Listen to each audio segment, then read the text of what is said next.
आपको याद होगा कल सुबह हमने एक स्टोरी ऑन एयर की थी रमा देवी और उसके 16 साल के बेटे सौरभ की। सौरभ की माताजी की हालत बहुत ज़्यादा ख़राब थी।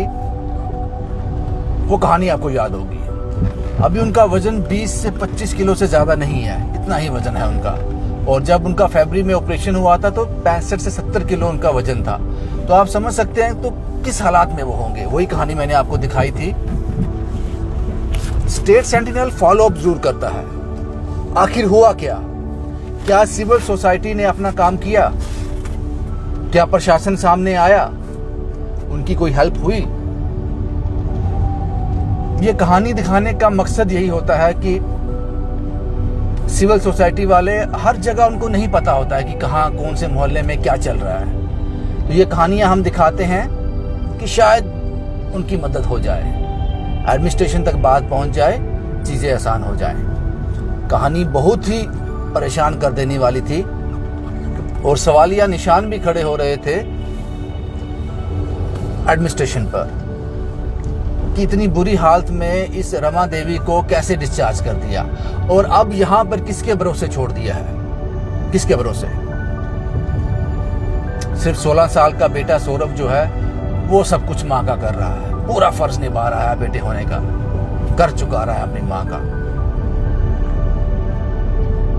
वही करने वापस जा रहे हैं, वही देखने जा रहे हैं कि क्या चीजें अनुकूल हुई, क्या सिविल सोसाइटी सामने आई, एडमिनिस्ट्रेशन ने अपना काम किया। वही दिखाने के लिए मैं आपको वापस रमा देवी के घर लेके जा रहा हूँ। आइए चलते हैं।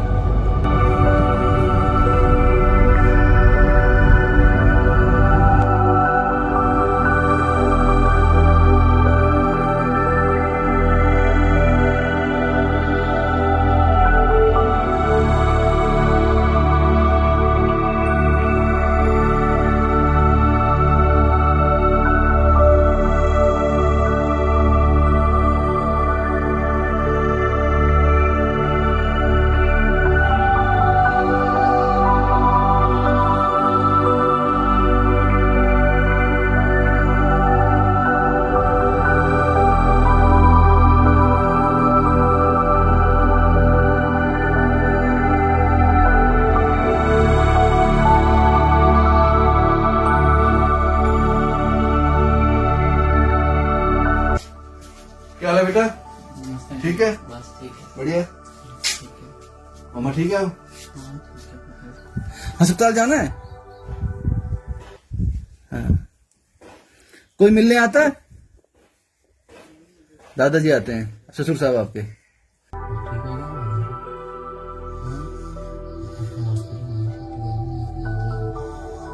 ठीक है।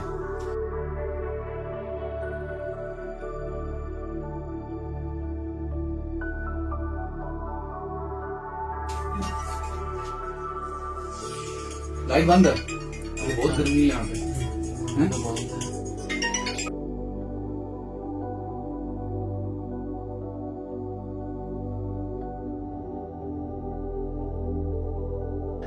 मैं पहुंच चुका हूं सौरभ और रमा देवी के घर में।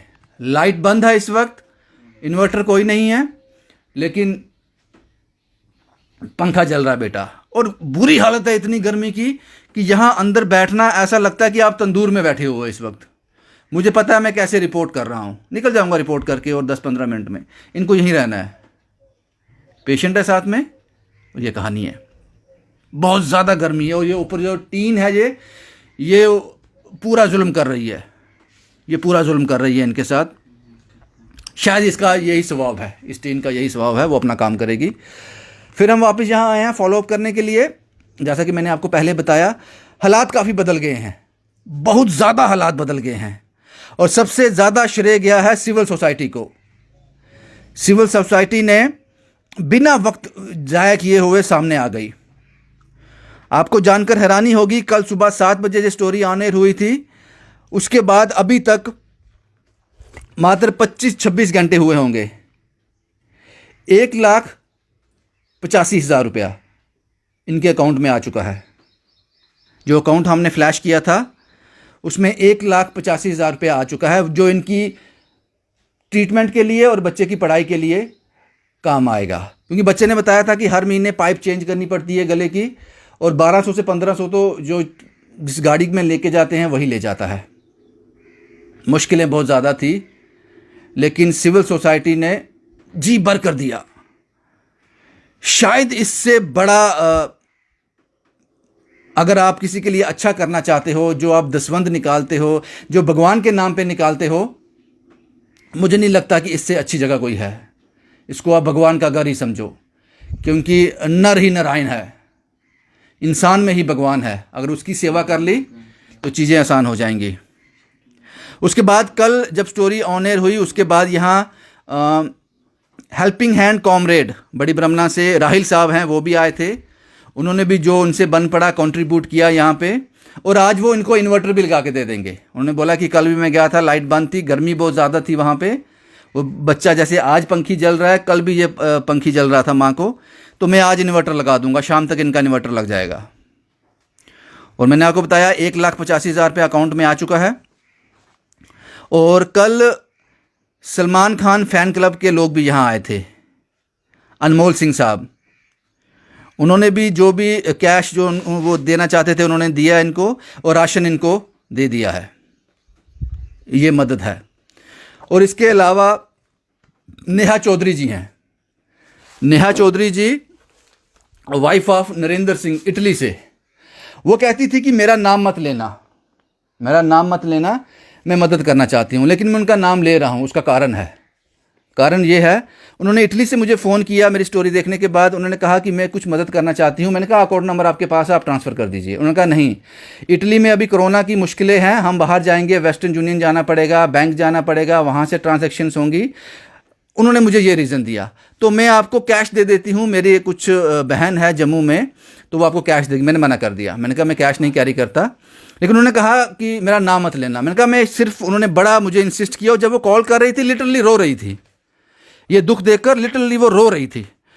उन्होंने कहा कि फिर मैंने एक शर्त रखी, मैंने कहा कि मैं इसलिए आपका कैश कैरी करूंगा तो मैं रिपोर्ट में बता दूंगा कि आपने कितने पैसे दिए हैं, आपने कितने पैसे दिए हैं। और मैं आपसे सबसे आग्रह करता हूं जनाब, मुझे कैश मत दिया कीजिए। ये दूसरी बार है जब मैं कैश लेके आया हूं। पहले अब्दुल्लिया में 1,000 रुपया मुझे दिया था अनु जी ने, शायद उनका नाम अनु मनहास था, वो भी मैंने रिपोर्ट में बता दिया था। ये उन्होंने मुझे 10,000 रुपये दिए हैं, क्योंकि सबसे मुश्किल काम ये होता है, जब मुझे कोई कैश देता है वो कैश इन तक पहुंचाना मेरे लिए सबसे मुश्किल काम ये होता है। ऐसा मत किया कीजिए, ये मैं आखिरी बार कर रहा हूँ, आगे से मुझे मत इंसिस्ट किया कीजिए। ये नेहा चौधरी हैं, Narendra Singh, wife of Narendra Singh, Italy से। उन्होंने भेजा है 1 2 3 4 5 6 7 8 9 10। ये 10,000 रुपया नेहा चौधरी जी, आपकी जो अमानत आपने मुझे दी थी, मैं इनके हवाले कर रहा हूँ। ये लो बेटा, ये 10,000 रुपया है। ये आपकी कोई मौसी है जो इटली में रहती है, जिसको आप नहीं जानते हैं। ये आपकी मौसी है नेहा चौधरी, उन्होंने भेजा है। Thank you. ठीक है, तो ये नेहा जी मैंने आपका पहुंचा दिया। अब कहानी पे वापस आते हैं। कम से कम 2 लाख रुपए तक मदद इनके पास आ चुकी है, चाहे वो बैंक अकाउंट के ज़रिए हो या फिर कैश के ज़रिए हो। राशन भी कुछ लोग देंगे, आज इन्वर्टर भी लग जाएगा। सिविल सोसाइटी ने अपना काम कर दिया, सिविल सोसाइटी ने अपना काम कर दिया। ये पहले आपको मिला दूं, क्योंकि पिछली बार ये यहाँ नहीं थे, कहीं गए हुए थे, तो आज मैं इनसे मिला दूं। ये सौरभ के दादाजी हैं और इस रमा देवी के ससुर जी हैं। आपका नाम क्या है सर? हरबंस लाल। हरबंस लाल जी, बड़ी मुश्किल थी? बड़ी मुश्किल है सर। हाँ, मैं आता हूँ महीने में एक दफ़ा, 2 दिन रहता हूँ इनके पास। इनकी हेल्प वेल्प जितना मेरा से राशन पानी जो भी मैं जितना भी होता है, थोड़ी बहुत जितने कैश की ज़रूरत और खाने पीने का जो भी सामान है महीने का पूरा डला के दे देता हूँ। तो बाकी जहाँ 2 दिन कोई रह करके थोड़े इसका मदद करता हूँ, खाना पीना, अंदर बाहर की सफाई सब। आपकी आंखें नम हो गई, जुबान जो ना कह सके आंखों ने कह दिया। ये बुज़ुर्ग हैं, शायद सोचा होगा जब बेटा था कि ये बुढ़ापे की लाठी बनेगा, लेकिन चीज़ें अलग होगी। लाइट आ गई, शायद लाइट आ गई है, शुक्र है लाइट आ गई। बच्चे के लिए बड़ा मुश्किल है, सौरभ के लिए? सर इसके लिए तो मुश्किल होगा ही, क्योंकि इसकी पढ़ाई भी छूट गई जब से कि बीमार हैं। उसमें कंप्यूटर भी डाला था इनको, तो कंप्यूटर में 1 महीना इन्होंने अटेंड किया, उसके बाद छूट गया। तो हॉस्पिटल में एडमिट करा दिया, उसके बाद इनका ट्रीटमेंट 6 महीने 7 हो गए हैं अभी। वहाँ से 2 महीने रखने के बाद एक कोरोना वाला बीमारी आ गया, इनको डिस्चार्ज करके उधर सुपर सिटी से जहाँ दूसरे में जीएमसी में भेज दिया, वहाँ से उन्होंने इनको डिस्चार्ज कर जब मैंने क्या पिछली बार भी बताया था, जब इनका इलाज चल रहा था इनको सर में दर्द थी बस और कुछ नहीं था, बिल्कुल हेल्दी थे, हेल्थी थे, मतलब डेली अपने उधर फैक्ट्री में काम करने के लिए जाती थी। सिर्फ सर में दर्द था, उसलिए ऑपरेशन कराया था। दर्द की वजह से चेक चुक इन्होंने कराया, तो कहने जी ऑपरेशन होगा इसका, तो पहले तो मना कर दिया, फिर बाद में जहाँ इन्होंने ऑपरेशन, जहाँ आपको लगता है वो गलती, ऑपरेशन नहीं कराना चाहिए था? कारण इन्होंने पहले मना किया था, इन्होंने बाद में इनको यकीन दिलाया कि जहाँ ही हम कर लेंगे। जबकि वो दर्द तो इस कंडीशन से अच्छा है ना, वो दर्द अच्छा था फिर। हाँ, जो अब की हालत है, चलो थोड़ी देर के लिए दर्द होता था, अगर जैसे खाना खाया दर्द शुरू हो गया, अगर खाना छोड़ दिया थोड़ा हो सकता है थोड़ा ठंडा पड़ जाए, दर्द ना हो तो काम चल सकता था। तो इनका इससे अच्छा था, कर रहे थे, घर पे ठीक थे, काम हाँ इससे अच्छे थे, बहुत चल फिर रहे थे। हाँ चल फिर रहे थे, रोज फैक्ट्री, हाँ डेली फैक्ट्री में जाना, शाम को घर में आना, फिर बच्चे को खाना पीना जो भी है। डॉक्टर को पूछा नहीं जनाब, ये सर दर्द के लिए ऑपरेशन करवाया था, ये तो आपने लाश बनाकर रख दिया? उनको सब बताया था, सभी जब उन्होंने पहले ही मना कर दिया था, फिर उन्होंने कर दिया, फिर भी बोल रहा काम कर हो जाएगा, यहीं हो जाएगा। तो आपने बताया नहीं जनाब, वो दर्द तो चलो ठीक है, दर्द के लिए ऑपरेशन किया था, अब क्या हालत कर दी, ये हालत क्यों हो गई? कारण नहीं बताते कि क्यों ऐसा क्यों हो गया इनको? अब कहते हैं आस्ते आस्ते ठीक हो जाएगा, बस ऐसे बोल देते हैं। इनका 65 किलो वजन था, आज 20 किलो रह गया, तो ठीक कब होगा? बस ऐसे ही भगवान के भरोसे बोलते हैं, भगवान। कुछ मदद हुई आपकी ये स्टोरी चलने के बाद? जब से आपने ये हमारे लिए मसीहा बन के आप आए हैं, तब से काफ़ी सिविल सोसाइटी ने जितनी है काफ़ी बड़ी मदद की है हमारी, आपके कारण हमारा बहुत लोगों ने मदद की है। यहाँ आकर के राशन पानी से लेके हाँ पैसा बाई हैंड भी और अकाउंट में भी डाले हैं, जिसके कारण अभी इनका थोड़ा सा साफ फिर है, थोड़ा आगे हो सकता है, कोई अच्छा ट्रीटमेंट भी हो सके और बच्चे की पढ़ाई का भी कुछ बन सकेगा। हरबंस लाल जी, आपकी जानकारी के लिए बता दूं, 1,85,000 रुपये इनके अकाउंट में है और 10,000 रुपये मैंने अभी बच्चे को दे दिए। तो ये आप ध्यान रखना, क्योंकि छोटा बच्चा है, माँ बिस्तर पे है, छोटा बच्चा कितना दिमाग रहता है, तो पैसा हाथ में आ जाए तो चीज़ें मुश्किल हो जाती हैं, ये आप कंट्रोल रखना थोड़ा। सौरभ, क्या चाहते हो? मदद तो होगी, और क्या चाहते हो? हम इनको आईसीयू में शिफ्ट करवाना चाहते हैं, जैसे ये पाइप निकल सके जल्दी जल्दी। लाइट चलेगी फिर? हाँ हाँ, बोलो बोलो आप। वही पाइप निकल सके और ये मुंह से बोल सके, खाना खा सकें। खाना खा सके? हाँ जी। वो सब कुछ नहीं हो रहा है? वो कुछ नहीं हो रहा, अभी खाने के लिए जिद करते हैं लेकिन दे नहीं सकते। मैं बात करूँ, समझ तो लेते हैं ना, आपने लास्ट टाइम बताया था, समझ लेते हाँ हैं। जी। रमा जी, लोगों ने बड़ी हेल्प की है, काफ़ी पैसे डाले हैं अकाउंट में, आप थोड़ा हो, आपके इलाज में थोड़ी आसानी हो जाएगी?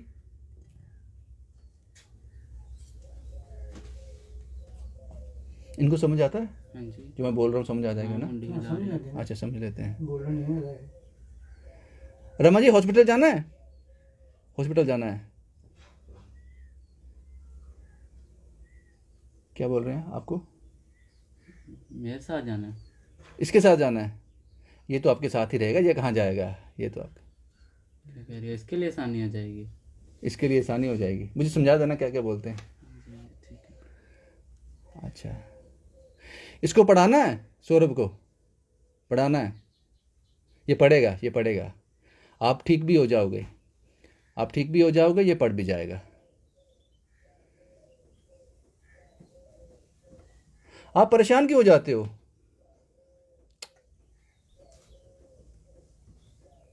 अब तो सब ठीक हो गया ना, अब आप भी ठीक हो जाओगे, ये पढ़ भी जाएगा, आपको हॉस्पिटल शिफ्ट भी हो जाएगा, सब ठीक हो जाएगा। आपके ससुर भी आपके साथ हैं, वो भी तो मदद कर रहे हैं ना।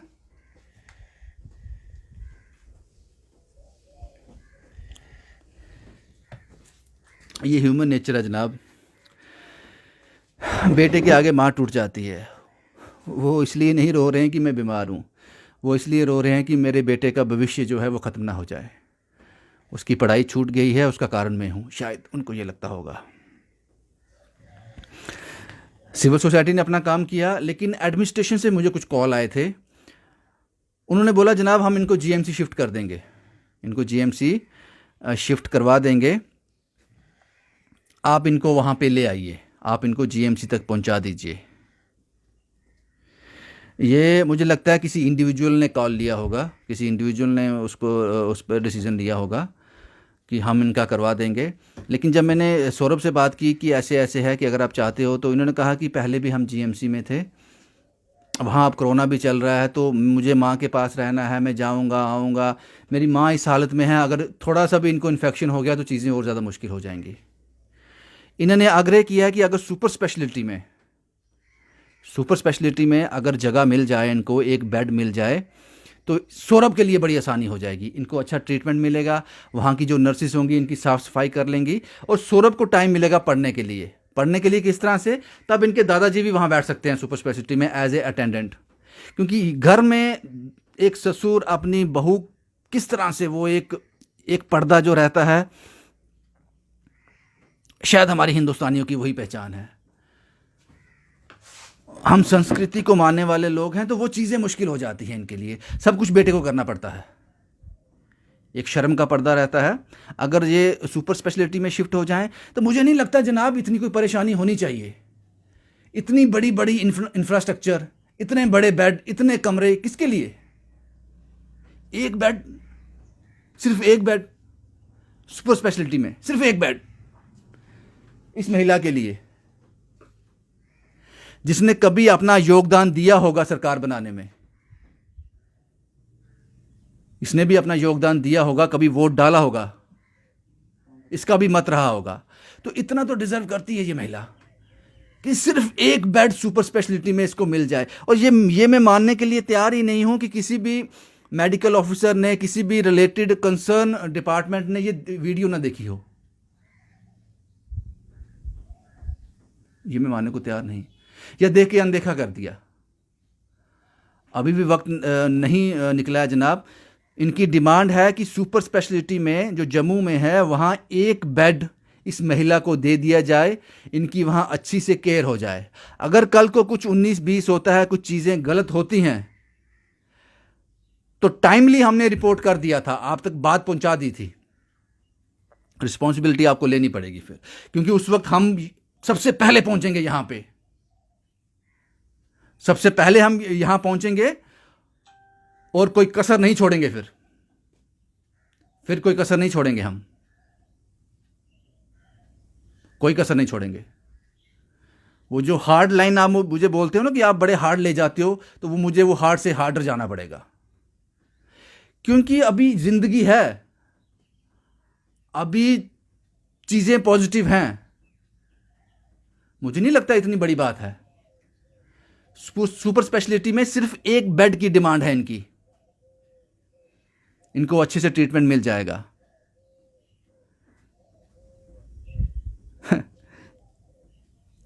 आप सोचोगे मुझे हंसी क्यों आ गई? चीज़ें ज़्यादा जाती हैं, पुरानी रिपोर्ट्स ज़्यादा जाती हैं, क्योंकि यहाँ मैंने डॉक्टर्स को बड़ी सुंदर सुंदर आवाज़ में गाने गाते हुए सुना है, बड़ी सुरीली आवाज़ में। इनको गाना मत सुनाएं, इनको एक बेड दे दें सुपर स्पेशलिटी में, सिर्फ एक बेड दे दें। वो जो पिछली बार मैंने वीवीआईपी का टैग लगाया था ना, मुझे गलत साबित कर दे।